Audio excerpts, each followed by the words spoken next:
In today's video, I'm going to teach you how to apply Monzo Credit Card. We'll go step by step inside the Monzo app so you know exactly what to expect, and I'll share a few helpful tips along the way. Make sure your app is updated to the latest version and that you're logged in on a stable internet connection before you begin. Start by opening the Monzo app on your phone. Give it a moment to load your accounts and recent activity. Keeping the app up to date helps ensure you see the latest credit options and the most accurate information during the application. Next, navigate to the section labeled Monzo Flex or Credit Card. You'll usually find this on the home screen or in the product area of the app. If you see both options, choose the one that fits what you're looking for. Flex is Monzo's way to spread payments, while the standard credit card works like a traditional card. The app will guide you based on your selection. From here, the app will check if you're eligible.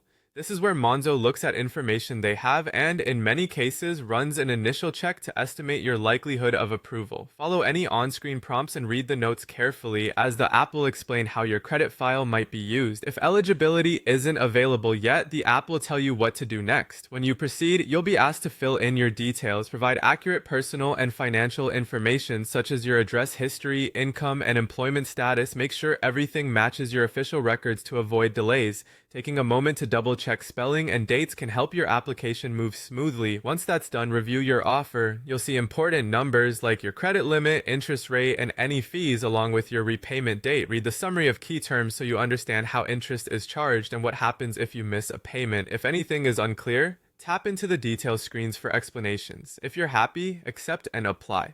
You'll confirm you've read the terms and conditions and submit your application. At this point, a final check may occur. Keep the app open and allow any verification prompts to complete. You'll see a decision or instructions on what happens next.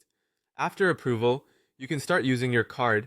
Your virtual card details may be available right away in the app, and you can typically add the card to your mobile wallet for contactless payments. Consider turning on spending notifications and setting up a repayment reminder or automatic payment to stay on track. That's it. Simple, clear, and ready to go.